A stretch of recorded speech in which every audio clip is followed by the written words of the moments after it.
welcome to the Magical Mystery School, Class 10, Symbols of the Tarot, Key 9, the Hermit. And thank you so much for coming back. I'm just going straight to the cards. I got to go see the eclipse, so I've been gone for a week and kind of had a little bit of a family reunion. And actually, it turned out to be very healing. So it was a really good thing. And it was fabulous. If you ever get to see a solar eclipse, go for it. Make that special effort. Okay, so we're going to continue with the soul's journey. Maybe that's another way of putting it. But now we've got up to the Hermit, who's up at the top of the hill. And I should also say it's just a little easier with focusing and stuff if I just start right with the cards. And so here we're kind of to the summit here. We jumped off the cliff with the Fool, and now we've gone through a lot of changes with our consciousness, and we've made it to the top again. So you can see through the cards, you're going to see a lot of hills. Like here in the Lover's card, there's a hill, and in the Strength card, there's a hill in the background there.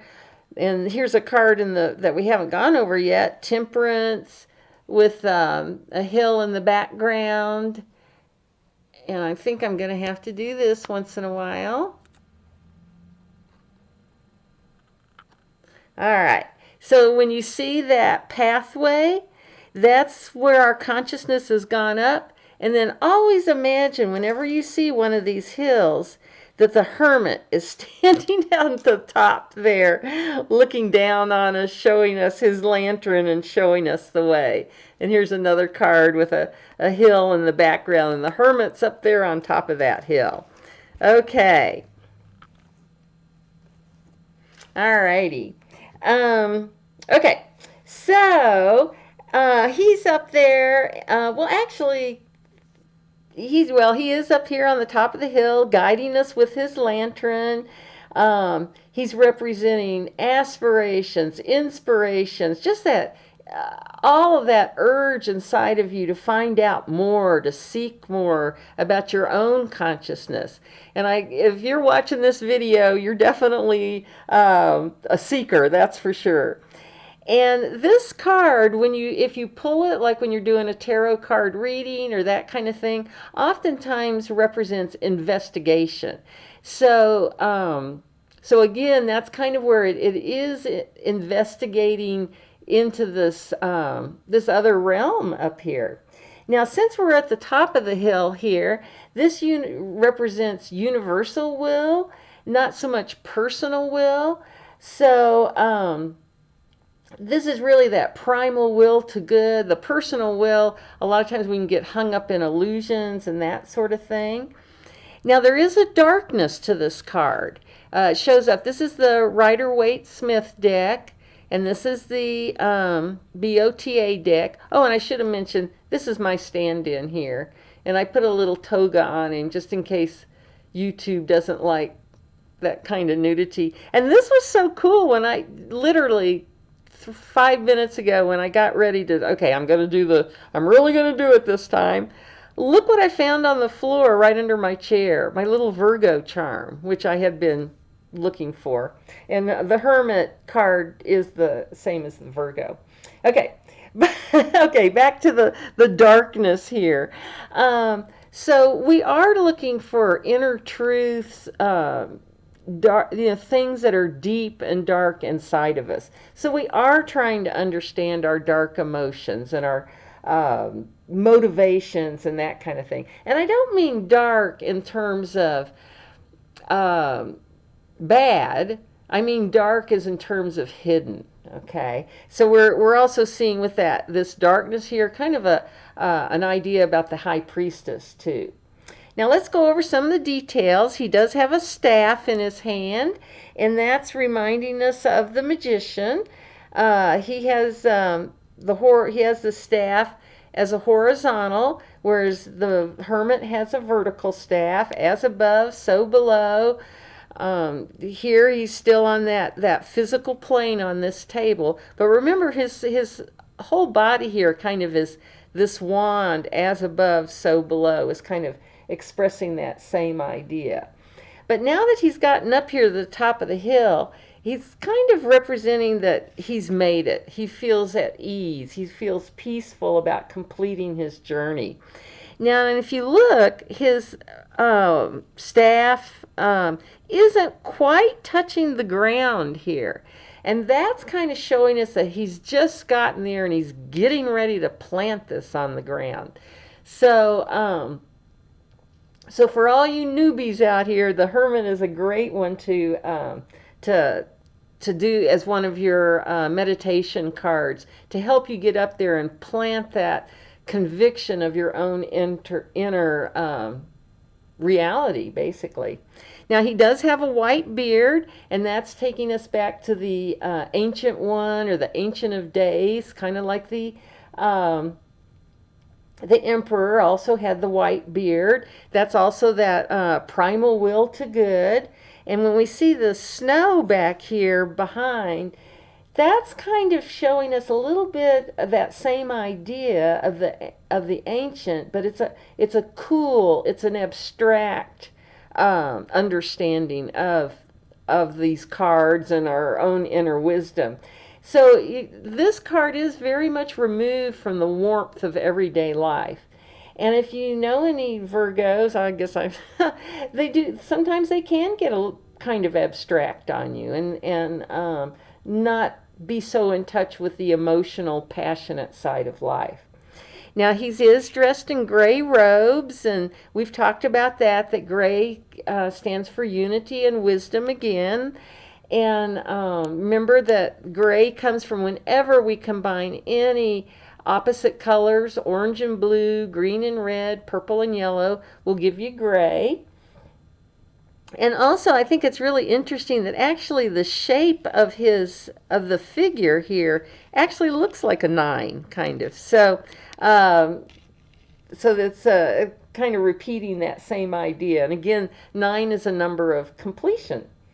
Okay, now he does have this lantern in his hand, and it's got a 6-pointed star. Remember, that lantern is really important because he's shining down on us, giving us inspiration, showing us the way, that type of thing. Now, I went over this in the astrology classes, but I'm going to review this right quick.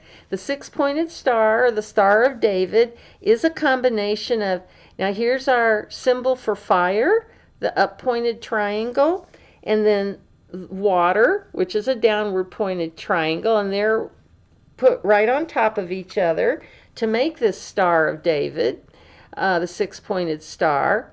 And then if we were to, for example, with the upward pointed star, if we were to take away the overlapping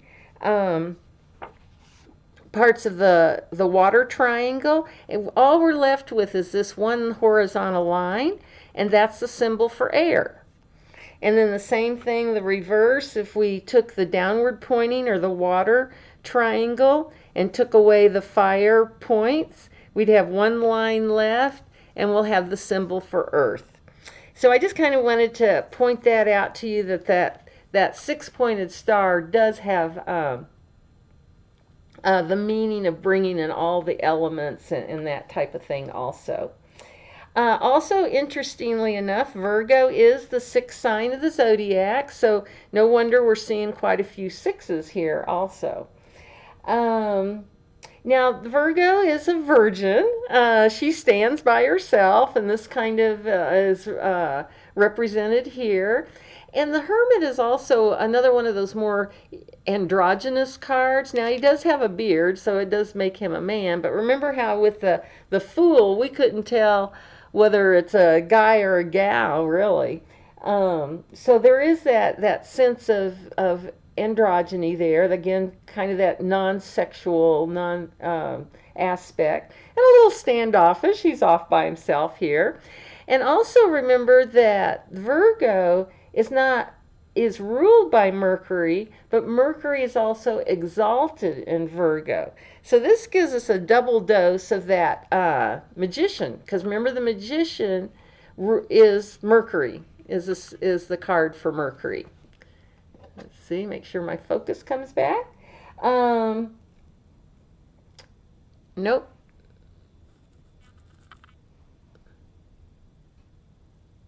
So I'll just keep talking while the camera's doing its thing. So another thing that this Virgo kind of off by himself, up on this summit by himself, it's also representing self-education. Because when we get into these occult, esoteric subjects, we're kind of off on our own a lot of times. And those of you who are probably watching this video, you may not have a study group or a gang of friends that are into this kind of stuff. But I think it's becoming more and more accepted and understood.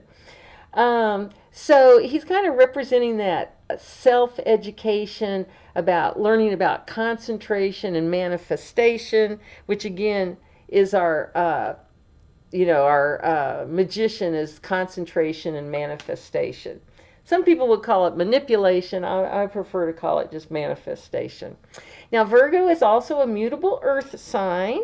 So it does have that back and forth. It kind of wants to think things through before it makes a decision. Virgos are known for their critical thinking, their critical minds. But because it's an earth, it's not quite so like flighty like the Gemini mutable air, where their brains can kind of be a little bit all over the place. But the Hermit or Virgo is very much into discernment and really looking for what is the highest good. Now, it's also interesting, Virgo represents intestines, and I'm rubbing my tummy here, and all that good stuff. So again, we're seeing the part of our body that's figuring out should I assimilate, what should I discard, what is good for this body, what isn't so good. So again, another repetition of that. And of course, the intestines, all that's happening in the dark. So we have this feeling of being in the dark here, this darkness.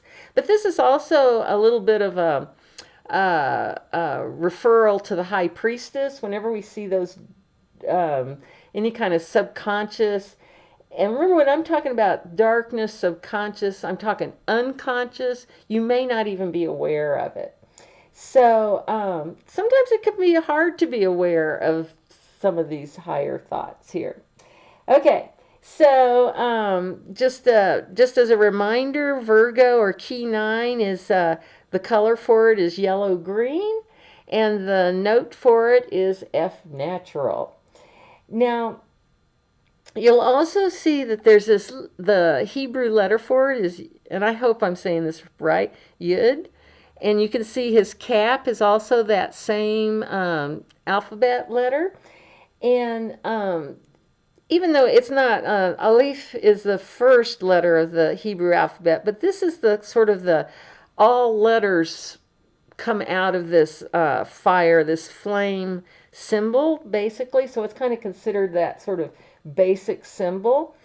And you'll see this, I'm sure you've heard, Yod He Wah He. Sometimes it's represented as a Y, sometimes an I, sometimes a J. Even in the High Priestess card, you'll see there's the Yud symbol, and then this is Beit for the magician. That's the letter for the magician. But then in the Rider-Waite deck, they make it a B and a J. So there's other things BJ stand for, but I won't go into that. Also, this letter also stands for open hand. Now, he does have his hand, he's extending his hand out with the light attached to it. He doesn't necessarily have it open, but he is extending his hand out. So that's another symbol for that kind of that thinking. Oh, and it also stands for touch. So earth, mutable, so that touchiness is also, like Virgos can be a little funny, like they can be a little cool, uh, but they're also an earth sign, so they do like the physical stuff too. Now, just to show you a few other tarot cards from other decks, here's that Marseille deck, that Renaissance deck, and you can see, yeah, that looks pretty similar to the Hermit that we're looking at. This is from the Gilded Tarot, one of my favorite modern decks, and again, that's pretty clear. We can see that he's still walking up the path, though. He hasn't made it to the top, but he does have his rod, and it's not on the ground yet, and he does have his lantern. I can't see if that's a star in there or not. And then, just because I think this card is so cute. Here's a hermit card in that kitty cat tarot deck I was telling you about. That's what I mean. Get ready to hold on to your purse if you get into tarot cards. You're going to be like, oh, I want that one with the fairies. Oh, I want that one with the butterflies or whatever. But this is interesting. He's being the hermit, hiding in his paper bag there, if you've ever had a cat. And he also has the all-seeing eye, the eye of Horus, over him basically in a protection. And I just wanted to kind of show that here on our U.S. $1 bill, we have the eye of Horus, the all-seeing eye, protecting our money. So let's hope. Let's keep our fingers crossed. Anyway. Okay, so I think I've gone over everything I wanted to, and thank you again so much for coming, and be sure to like and subscribe, and next time we'll do Key 10, which is the Wheel of Fortune, which is probably one of my absolute favorite cards. I love it. So anyway, thank you guys. Bye. See you next time.